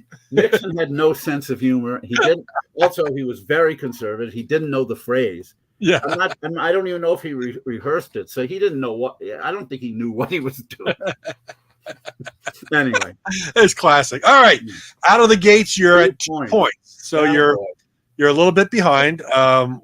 So. What year will you go with at this time? We'll try one at least a year that I remember, 1971. 1971. Let's shuffle to 1971. All right. This is a tough one also. All right. A 1971 hit single, the song, which the artist credits to divine inspiration, has since been recorded by many singers, with versions by Petula Clark, Mary McGregor, returning it to the Billboard Hot 100, and remains a popular choice for performances at weddings. Oh. I wouldn't think, well, I certainly wouldn't think that this song would make it to number 92 because I don't think it did all that well. But, you know, I got to go with what would seem the obvious, The Wedding Song by Paul Stuckey. Let's give David 5 points. Right out of the he's back, ladies and gentlemen. Just when you thought he was in trouble, Paul, I did not know if you would know Paul Stuckey or remember the name. Oh my God. Wedding Song. You know what? I got to thank my good friend, in quotes, Grossberg. Because when he made the 1971 tapes for me, he put that song on there. I had not heard it. I fell in love with it immediately. I love that. You want to talk about a song that there are very few songs that bring tears to my eyes every time I hear that one. What a beautiful voice. Yeah. Paul Stuckey was like Jim Croce with a really pretty voice. Yeah. And that song, oh my God. You know, I waffled whether I should keep that last phrase in the clue. Which phrase? Remains a popular choice in performers at weddings. Yeah, I was like, well, you know, maybe he'll think of other wedding songs. Well, I would have if I didn't. I'm surprised it did that well because I don't think it ever got much higher than like 19 or 18. It reached number 24 on the Hot 100. Even. Yeah, see. And so number 3 on the easy listening. Yeah, it must have been on for a lot of weeks then to be able to hit 92 for the year. But all right, cool. I have a little bit of cushion now if I get little cushion. You're back. You're at 7 points. Yeah. So you just need 8 points in the next 3 questions. So little breathing room. All right. Well, again, not to go with what's easy, to try and go with what's more difficult and hope I get it. Let's go with 1966. 1966. We're going to rewind here a little bit. As you know, there have been some songs that have been from 66 that made the Hot 100 that I didn't even know, like the one from that soundtrack. It's like, what the hell is this? I never even heard it. So let's see. This one might be all right for you. This one I probably heard this one, in other words. 1966 chart position number 92. It's an instrumental by Greek composer Mikis Theodorakis. The song featured for the dance, which has become known as Sirtaki, in a classic 1964 film for which Theodorakis wrote the soundtrack and became renowned around the world. Oh, for God's sakes. I think 1966 was a big year for instrumental hits, no doubt about it. Yes, read the clue again, because I have something in mind, but I don't think it fits. Instrumental by Greek composer Mikis Theodorakis. The song featured for the dance, which was known as Sirtaki. That's what the dance was known as, in a classic 1964 film for which Theodorakis wrote the soundtrack and became renowned around the world. Huh. Well, it's probably not this song, but I'll just guess it. No Matter What Shape Your Stomach's In by the T-Bones. No. Wow, I don't know where you pulled that one out of, but no, it's not the correct answer, but I love that. I love that. It's not. You know the song, right? Yes, I do. It was on an Alka-Seltzer commercial. I didn't know its origin. It could have been Greek. Wow. All right, you'll get it here on clue number 2 for 4 points. Maybe. In the U.S., this version that we're talking about, a brass version, was issued as a single with a live audience dubbed in. And it's an instrumental? Yep. In the U.S., this version, a brass version, was issued as a single with a live audience dubbed in to make it obviously sound right. I'm trying to think of. Well, the brass part obviously leads me to a certain band, but a group, but I don't remember. Trying to remember I don't remember a live. Of course, I can think of, a song like Call Me by Chris Montez, which has a lot, but that's not an instrumental. Damn, I'm sure there's probably someone out here listening who knows this. It's not. Yeah, I'm going to need a little more than that. I don't know. All right, clue number 3 for 3 points. You're still in good shape. The composition provided the inspiration for Bend It, a 1966 hit single by the British group Dave D, Dozy, Beaky, Mick and Dick that reached number 1 in Germany, New Zealand, and South Africa. I certainly know Bend It. I think it's Titch, actually. Or Titch. That's what I think. Titch. Yeah, you're right. Titch. I know Bend It, but it provided the inspiration for this. Is the song Zorba the Greek? Is that the song? Because I don't remember the artist, if that's the song. That is the song. Shit. I don't remember the art. Do I get half of 3 for getting the song? No, we don't, we don't, but I'm going to give you a bonus. I forget who did it. I'm going to give you a bonus, and if you get this bonus right, you get the 3 points. If not, we'll give you 2 points. All right. Tell me what year this baseball card is from. Oh, which year was that? 76? There you go. We'll give you 3. We'll give you the 3 points. It's Zorba the Greek by Herb Alpert and the Tijuana. It was Herb Alpert and the Tijuana Brass. I've forgotten they did a version of that, and I didn't remember anything that had live music. Clue number 2, when I said this brass version. Well, yeah. Well, but I know, but that's not usually a 4-point thing. That's like a I know. So but you did get the bonus.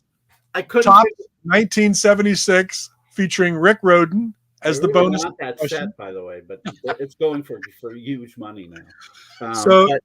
But yeah, well, I mean, as soon as you gave me a Greek author, I should have gone there, but I've forgotten about the song until you mentioned Bend It, and because Bend It sounds very Greek. So I thought, okay, yeah, what about Zorba the Greek? Okay, but who did it? Yeah, who did it? And I didn't remember any Herb Alpert song with a live audience on. All right, so anyway, okay. That's why I prepared these bonus baseball card trivia questions. These are tough, yeah. You got 3 points. You're at 10 points, and you got 2 questions left. I need 2.5 per question. So I think you're in good shape. You will not. We're going to go with a year I know. Yeah, Zorba's Dance in the UK. You're right, Andy. There you go. I'm sure Andy knows Bend It. I'm sure he knows a lot of Dave D. Dozy, Beaky, Mick, and Titch songs. My favorite, Andy, if you remember this one, my favorite by them that was a hit anyway is Last Night in Soho, which is one of their last big hits. That one is awesome. Yeah, I have a few Dave. I'll just shorten it to Dave D. Dozy. I have a few stories about them. One record dealer was famous for just calling them Dave D. Dozy, and a guy I worked for in New York. And anytime he would see this one customer at a record show, he'd yell out, "Hey, Dave D. Dozy," in that kind of voice, because he didn't remember the guy's name, but he remembered that the guy collected them. Anyway, you had to be there. All right. Well, last night in Soho is the movie we talked about many episodes ago. That great movie, Last Night in Soho. Oh right, yeah. Remember that? Platte nummer 19 in England, Last Night in Soho. There it is. I'm hearing this. Great stuff. It didn't drop, yeah. Great stuff. All right, what year are we going with? Okay. Well, I had 2 in mind. I'll just go with 1973 and hope Break Up to Make Up's not the answer. Watch, it'll be another song by a group and I can recall every one of their hits except the song. Anyway, go ahead. You got this under control. 1973 chart position number 92, in deference to David Bash's dad's 92nd birthday. Here we go. For that. Yeah. Clue number 1 for 5 points. Released as a single, it became this progressive rock band's first hit in the United States, reaching number 10 in Cashbox magazine and number 13 on the Billboard Hot 100. Okay. Wait, read 13. Yep. Read the whole clue, because obviously I have a couple that come to mind. Released as a single, it became this progressive rock band's first hit in the United States, reaching number 10 in Cashbox mag and number 13 on the Billboard Hot 100. Somehow I'm thinking about instrumentals again, but this is not necessarily an instrumental. Oh, all right. No, wait, 73. No, it's not that then. This is 73 for sure, right? 73, yeah. Because I'm pretty sure Roundabout by Yes hit number 13, but that's in 72. So I'm not going to guess that. So 73, 13. Progressive rock group's first hit in the U.S.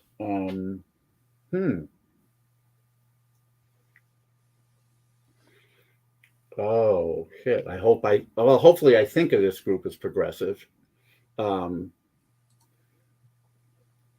Which one? Last Night in Soho, Andy? Yeah, I would assume that's what he's talking about. It sure is.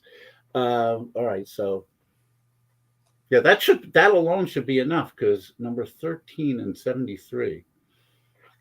And number 10, well, Cashbox doesn't help me a lot.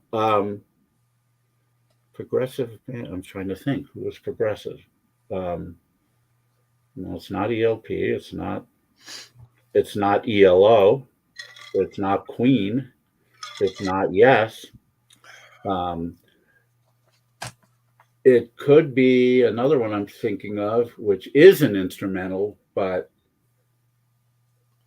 it's I don't know how many other hits they had. So and I think that song finished number 9, or peaked at number 9. So I don't think it's that. Fuck.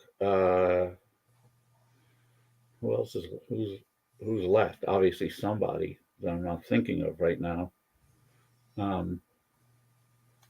I mean, this first hit it does imply that they had others. Well, it says it's rock band's first hit in the United States, so I guess that would imply there were other hits. Yeah, they're not a one-hit wonder, I guess. Because it says in the U.S. I'm assuming the band's not from the U.S. Those are logical assumptions, I would think. I mean, I've mentioned a lot of them. Obviously, there's one obvious one I'm missing.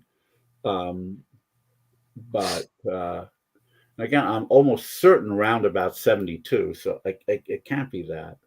But that would be right there if it was, because I'm almost certain roundabout peaked at number 13.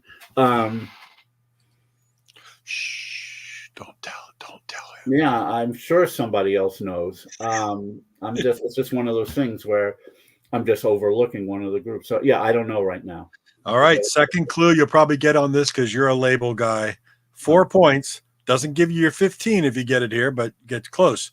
Released on the Harvest label with the B-side, Any Color You Like. All right, well, I think I know now. Was it Money by Pink Floyd? 4 points. You're 1 point away from not. There's the one group that I forgot. Money by Pink Floyd. Good one. No, I should have had it at the 5. I just forgot Pink Floyd. I mean, I know you just forgot Pink Floyd. They certainly were a progressive band. You can't argue with that. But somehow that song was on Dark Side of the Moon. Yep. And when I think of Dark Side of the Moon, and not that I ever did this, but when I think of Dark Side of the Moon, I think of people rolling joints on it. On the inner, it was a gatefold. Gatefold, yep. People would open it up and they'd roll joints on it because what a great stoner album it was. Yes, it was. But their albums earlier were way more prog than that one. Yeah. And yes, they certainly did have other hits. It took a while, but they had them. They had other hits. And speaking of hits, you're at 14 points. So you basically can just cruise on whatever year this might be. Well, do I chicken out and go for a year I know? Or do I well, I'll sort of go in between. We'll pick 1969. 1969. And that could be a 0 because I don't know everything from that year. These I think this is one where the clues were tough to come by. So you might struggle a little bit only because the clues are tough, but I do have bonus baseball card questions in case we get in trouble. Here we go. 1969, chart position number 92. This is for all the marbles. It's a soul ballad written by Marvin Gaye and Anna Gordy Gay.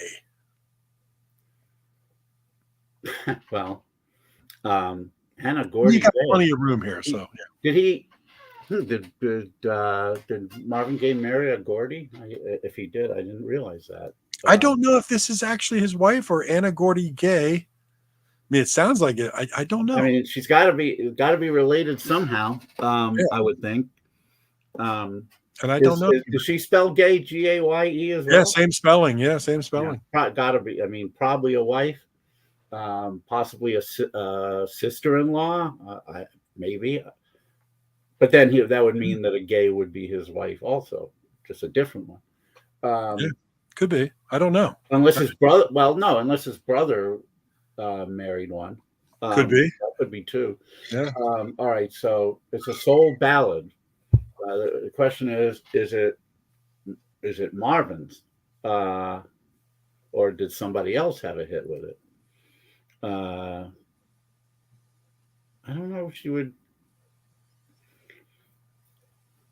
Not sure you would call.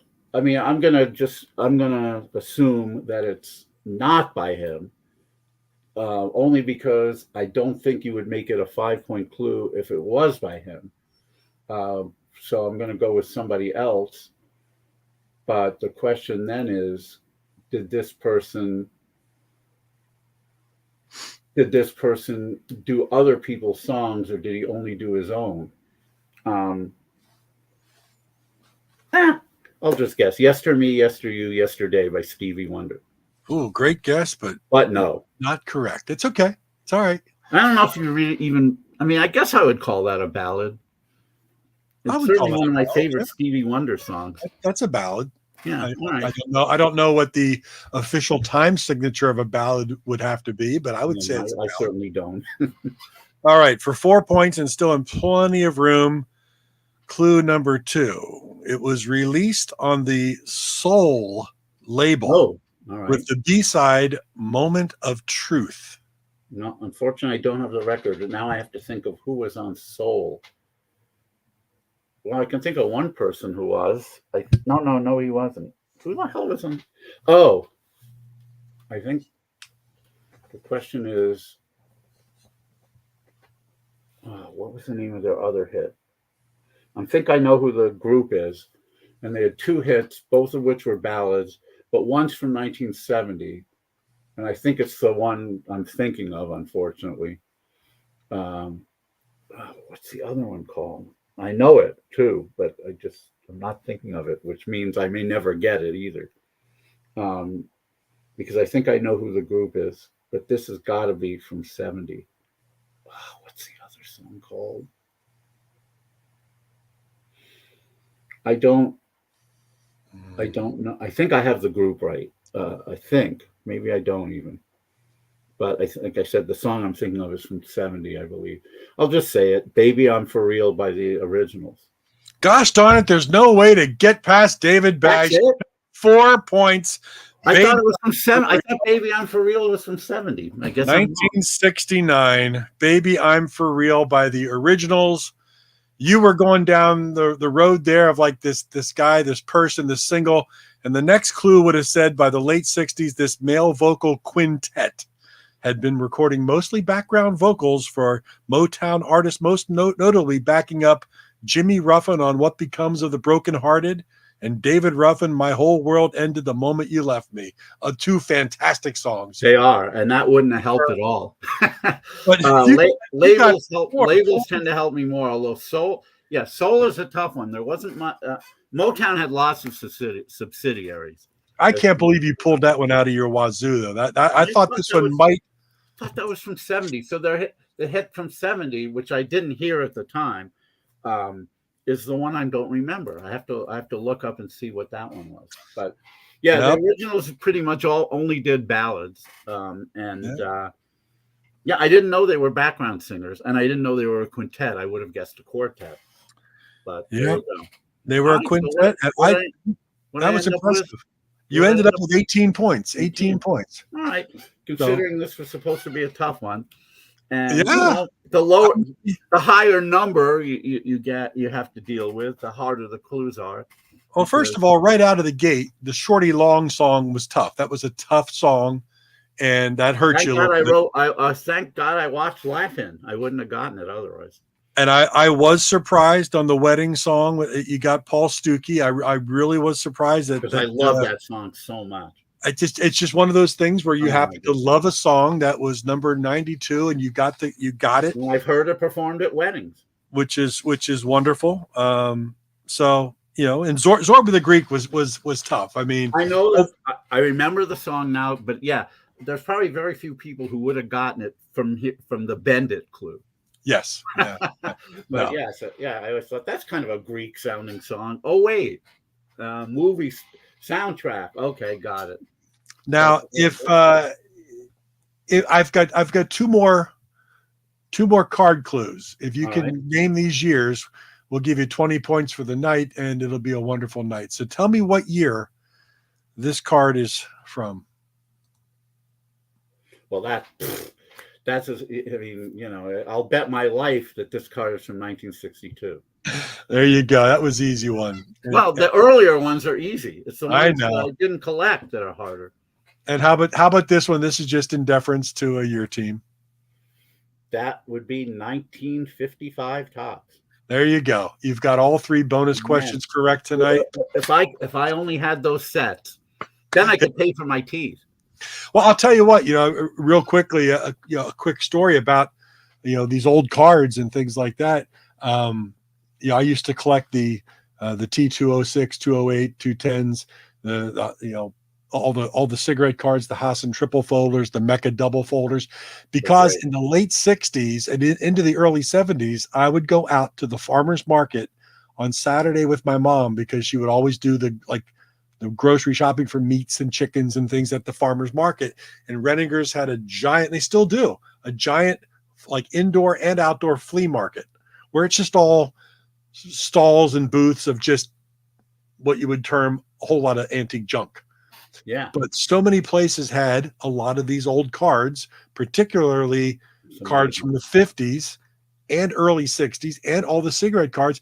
I was buying those the T206s and 210s for $1 a piece. Any like major stars? Did you? Oh yeah. I had cards. I had the Ty Cobb with the bat on the shoulder and like the pastel background, and I sold that card 1980. I'm gonna say 86 or 87 for $2,800 and bought my first computer with that. That's amazing. With that card.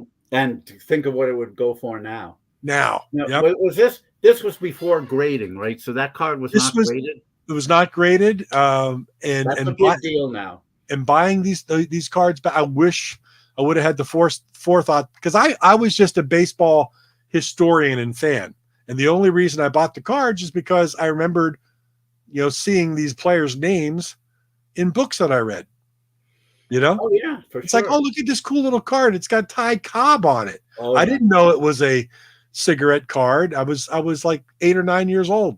Right. I bought it. My mom gave me $1 and said, "Here, you can get that." I got it and hung on to it. I did know, because I'm a little older than you, and in the mid 70s when I was collecting, I did know what everything was. And God, if I had only kept what I had, I'd never have to work again if I sold it. That's how much they went up. Now, Andy, I know you're probably not a baseball fan, but you can relate to this as a record collector. Grading really means a lot these days. Cards are graded on a scale of 1 to 10, 1 being pretty beat up. To think of a beat up record, you can think of a baseball card with a lot of wrinkles in it, maybe some writing on it. Each baseball card has 4 corners. The corners are like rounded completely. Yeah, it's creased everywhere. To a 10. And what a 10 card is, it's, think of a mint record, but not only does it have to be mint, but it has to have it. Usually the corners have the cards have particular borders around the pictures of the player. The borders on each side have to be exactly the same width. They have to be perfect. They call it centered. So a 10 has to be perfectly centered. The corners can't have any defect whatsoever. They have to be perfectly sharp. It has to have perfect gloss, nothing out of place. That's a 10. A 9 is basically the same thing, but with minute imperfections. An 8, again, you can start without a magnifying glass. You can start to see some imperfections, but they're very minor. Yeah. With rare cards like we were talking about, the difference in price between an 8, which is beautiful, and a 10, which is perfect, can be several $100,000 depending on the card.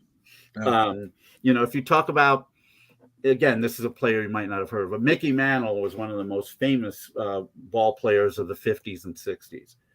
In 1952, he had a baseball card in very limited quantities. I don't need to explain why. If you find a Mickey Mantle that's an 8, you'll probably be able to get about $500,000 for it. Yeah. If you find a Mickey Mantle from 52, only from 52, that's a 10, you probably get about $5 million for it. Yeah. That's the difference between an 8 and a 10. And with a naked eye, you can barely see it. Maybe it's a little bit off center. Maybe the corners have a little bit of, maybe there's a little bit of wear. That's it. But when you start talking about rare cards like that, and even cards that aren't that rare, there's still very big differences in prices. So it's insane. I mean, if people think of record collectors as being very geeky and caring about condition and all that, they don't even hold a candle to baseball card collectors. No. I've never seen anything like it.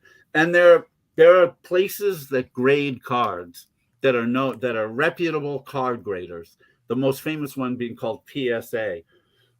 These days, if you send in a card for grading, you better hope to get a very good grade, because it's going to cost you a hell of a lot. Yeah, costs a lot to get it graded. Just to get it graded, and you're probably going to have to wait several months to get your card back.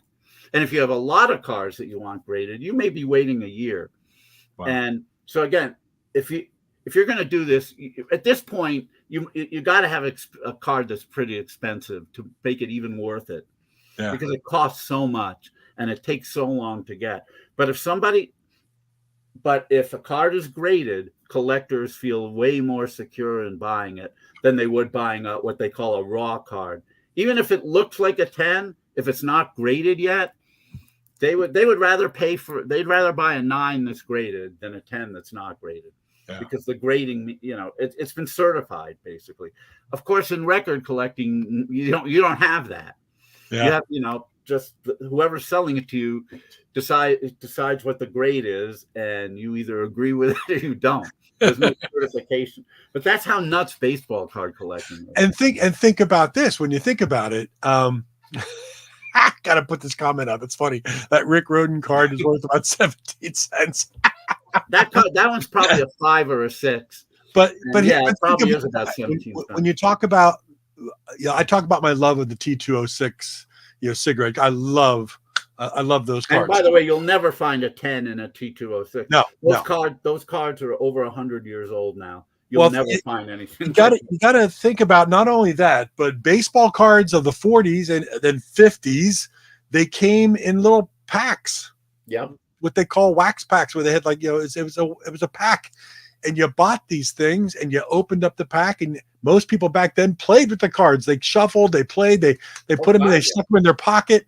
So that's why they put them in the spokes of their bicycles. Spokes of bicycles. Really cool sound.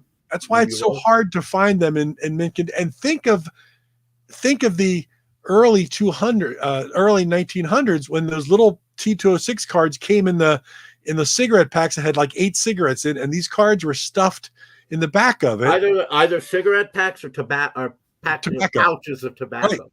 And they were just, and here's the funny thing. My grandfather was born in 1895. He was a farmer.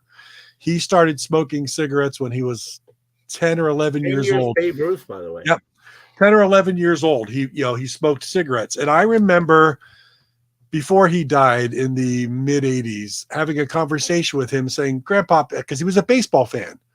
I said, did you ever get the little cards and he said, oh yeah, all the time. I had hundreds of them. I would just throw them in a box. And I was like, Grandpa, where's that box?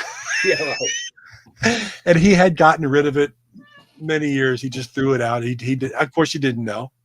And nobody did. Well, when we were collecting in the 60s and early 70s, those cards weren't worth anything. And as each year went by, they would become rarer and rarer because either you threw them out or your mom threw them out. That's always the famous thing. My mom threw out my cards, but I didn't care at that point. Those were last year's cards. I'm waiting for this year's cards. The old ones, that's why they're worth so much now. The difficult 71 set is because there's all black border, and it was just so easy to scratch up that black border. And that is the thing about the black borders, the 4 borders on the card, it was really easy to see any imperfections on those. To find a 10 on a 1971 card is virtually impossible. You see 9s, you see 8s and 9s, and a set of 71s that is graded in 8 are definitely going for like $20,000 or more now. The amazing thing to think about it too. And there you go. Someone said my mom threw out my comic books. Comic books are the same thing. Oh yeah, Same any thing. collectible. Yeah. You know, usually when you're kids, you like them while you have them, then you get bored, and either you throw them out or your mom says you've got too much junk in your closet. You're cleaning, you know, either you clean it out or I'm going to clean it out. And if I clean it out, you know, you're going to lose something you care about. It's amazing how these little, if you think about it, they're just little pieces of cardboard that went through a printing press, and my mom threw out my brother. Yeah, they went through a printing press and they made, you know, these cards, and now they are what they are. It's amazing the prices that these things get. Oh yeah, and like right, you buy them as packs of cards. Were they in bubblegum packs? Yeah. Oh well, that's pretty much the same. No, they weren't in bubblegum packs, but a lot of the packs did have a stick of bubblegum inside, which many times ruined the back card. That's true. This is how geeky people get. I don't even want to get into this. It's too thin, but it has to do with the fact that the back of the card that's next to the bubble gum gets worn from the bubble gum. So certain cards ended up being on the bottom more often than others. So sometimes it's actually hard to find certain cards without a back that's been messed up a little bit from the gum. It's insane how geeky this all gets. You know, and we talked about this. Record collectors aren't even close. Record collectors are pikers compared to baseball card collectors. It's not even close. Well, wouldn't it be fun to have an episode where we had somebody who was a part of Topps in the 60s and 70s to talk about production numbers? And that'd be really neat. It might be fun to like 3 people, including you and me being 2 of them. But that's fine. That's fine. I just think it would be interesting as to you know how they went about it, how they licensed players, how they took the photography, because some of the cards of photography was absolutely Topps spent a lot more money than other card companies, and that's why they were Topps for so long. They just had the best photography. Here's something else for the photos, Andy. Sometimes players would be traded during the off season from one team to another. And it's distressing. Yeah. And so when they were doing the next year's cards, the company Topps might not have a card, might not have a photo with the player having the cap of his new team. You can relate to, even if you know, it would be like if you were traded from one soccer team to another. There might not be a photo of the player in the new, in the current uniform or shirt he's wearing. So what Topps would either do is they would take they would have pictures of the guys without hats in case they were traded. So they might use one of those, or they would try to airbrush the logo of the new team over the logo of the old team. And it would, back then the artists weren't exactly Picassos. It would look really funny sometimes with the airbrush logo. I assume Don Mossy was somewhere. Don Mossy had to be. Don Mossy, Yogi had to be in there somewhere. Danny Napoleon, who Mickey River. Yeah, that's right. That's John Borak, of course. That gravy boat. Mickey River said Danny Napoleon was so ugly that when he come near you, your pants would wrinkle. I don't know what that meant, but it sounded really funny. Yeah, those are great days. I can remember my mom giving me 50 cents and walking down to the corner magazine shop and getting my 3 packs of cards and just chewing the bubble gum, which was awful for you. Awful for you. It was just great stuff. Eyes would be sweat. Well, yeah. But that's also what led me down the road of the collecting when it came to vinyl and albums and But yeah, if any of you record collectors who don't collect cards out there, if anyone ever criticizes you from being geeky, start showing them stuff about baseball cards. then they'll realize, you're not so geeky after all. Good stuff. One thing I would love to talk about at some point is the difference in collecting between men and women. and not just what they collect. And of course, this is just a generalization. There are female baseball card collectors, female record collectors, lots of them. And, some women collect the things that traditionally men have collected over the years. But in general, again,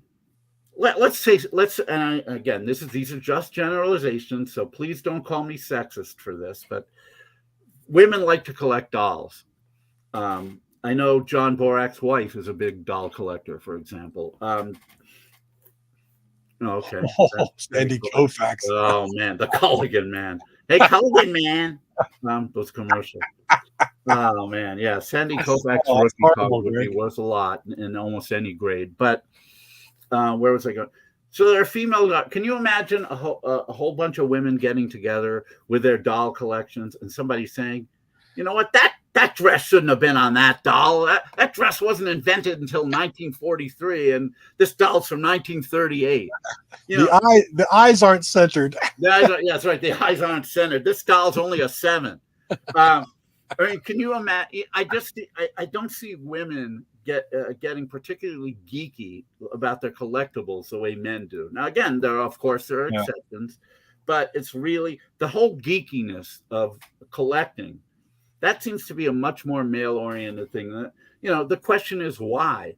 And one book that I've wanted to write my whole life, I probably never will, is The Psychology of Collecting. And there's so many different elements you can look at in that, the different things you can collect, the different types of people who collect.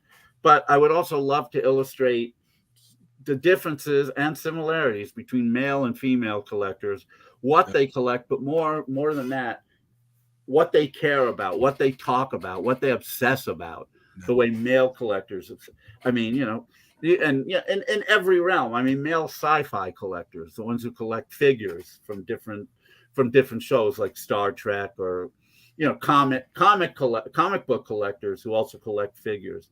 They get very geeky about this stuff, and they care if something's not accurate, whether it be the way the figure looks or what year it's from. Like, no, this figure wouldn't have worn that uniform. It's not because that's not what the character changed. That's a very male-oriented thing, I believe. And what I think what's interesting also is you do see a lot of female vinyl collectors. There's some podcasts on here that are great about it. If you go to if you go to record shows or the record riots and things like that, you do see a lot of females there. But what's interesting though is if you go to a shop that's busy for record store day, I don't see as many females there for record store day to get brand new stuff as I do if I go to like a record convention. I was just at the record riot in Cherry Hill 2 weeks ago, and there was tons of females there, flipping through bins and looking through and stuff. Not with their boyfriends or husbands. I really wasn't paying that close. That was always the toughest thing.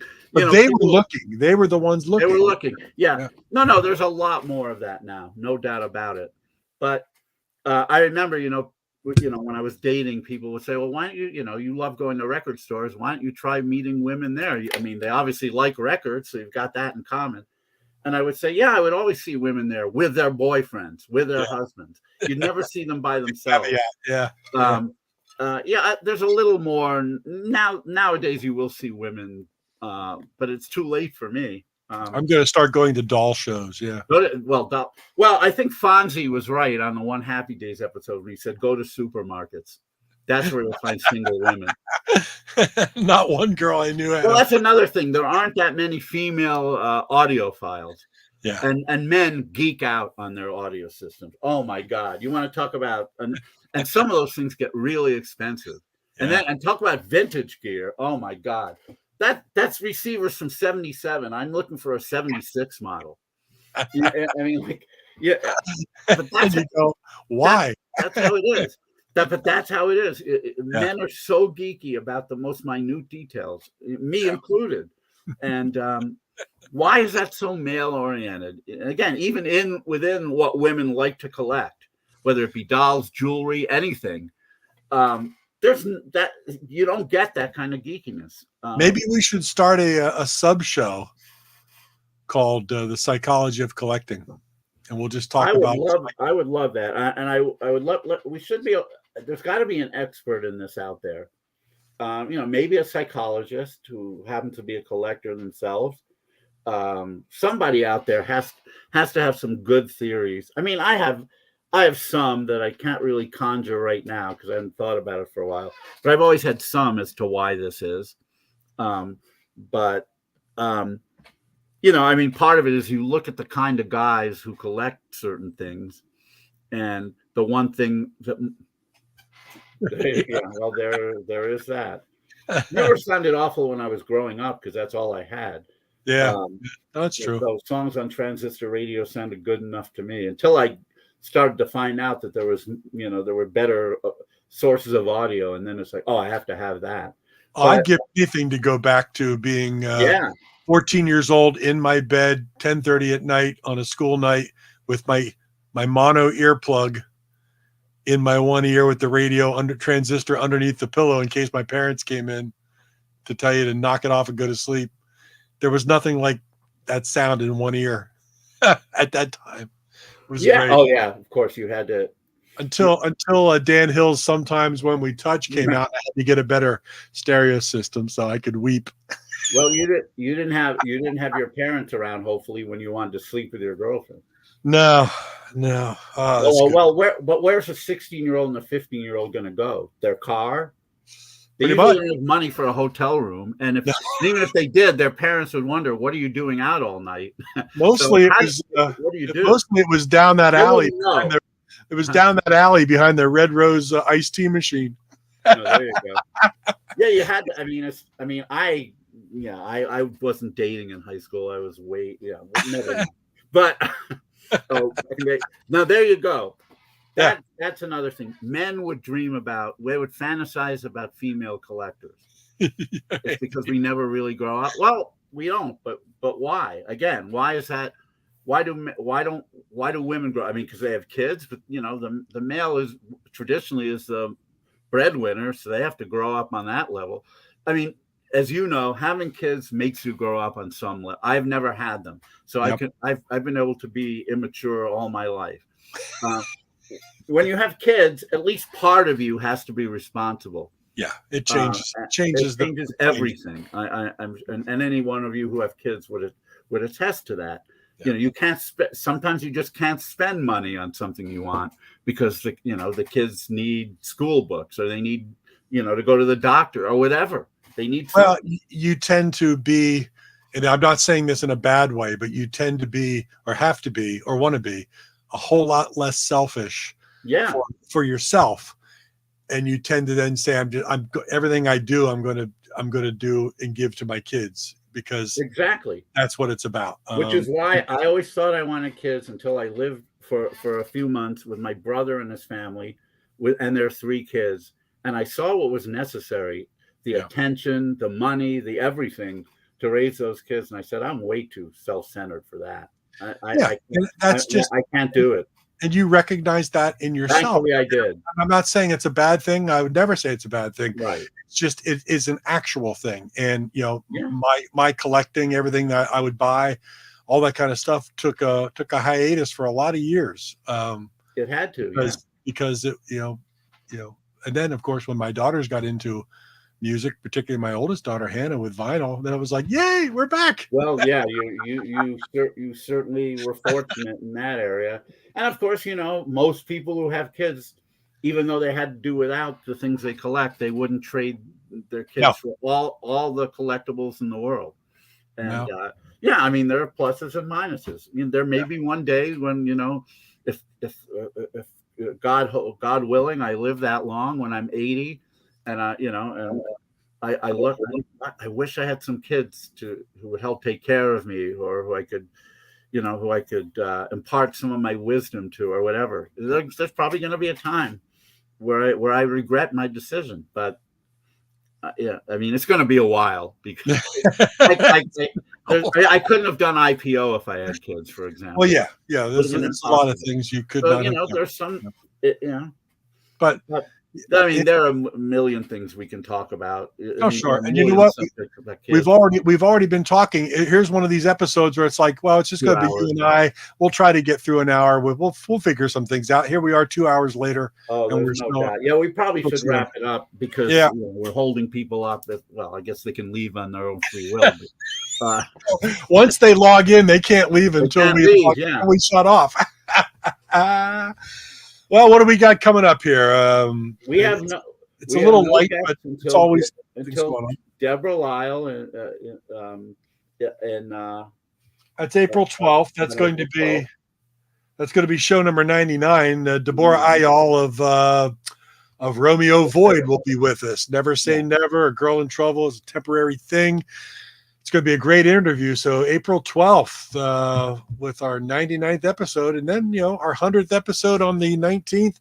We're thinking about just kicking around a program where we talk about kind of our favorite episodes and everything that went on the first 99 episodes. And we can do kind of what we're doing here, but kind of reminisce a little bit. It's been amazing to me that this is episode number 96 and we're heading towards 100. It's been a lot of fun, and I'm still working on trying to get a member of a cast of one of the most iconic comedic comedy films, ensemble comedy films of all time. Thanks, Andy. Yeah, it's always fun to do these once in a while. Guests are great, but we obviously have to keep the subject matter narrow. This time we don't. So yeah, we'll right now we don't have any guests scheduled for the next couple of weeks. So we may we may end up doing more of these. We'll see. Yep. We'll see how it goes. Well, we've got not only Stump the Bashes, but I've got one we want to try out called Who Charted. And that's another thing I got going on, which would be a little fun. So great job in the game, David. Great conversation. We need other players for Who Charted, don't we? We could. Yeah, that would be fun. So maybe we'll have some people volunteer to join us live and do. If you're into it, Charted. No pressure here. John Borak, Tim Allen, Barry Gutman. No pressure. Andy Hartley. If you want to join us for Who Charted. I don't even know exactly what this game is, but neither do I, and I made it up. So that's what makes it fun. But hey, thanks everybody for joining us again. If you haven't joined the group here on Facebook, please do tell your friends. It's a great place to hang out every Wednesday. And if you want to watch the archives, it's here on Facebook. It's over on YouTube, materialissues.com. This is 96 episodes now, are all up there in descending order of start to finish. So we've had a lot of great guests, and we're going to have more down the road. So, hang with us. We have a great time. We love all of our friends that join us here as well. Yes. So thank you all very much for hanging with us. Yeah. Have a great rest of your week and a great weekend. And we look forward to seeing you again next Wednesday. And thanks for all the comments. Challenge accepted. That must be Mr. Borak. Thank you. Or Barry Gutman. Or Barry or Borak, the B brothers. Yeah. Thank you so much. Have a great night, everybody.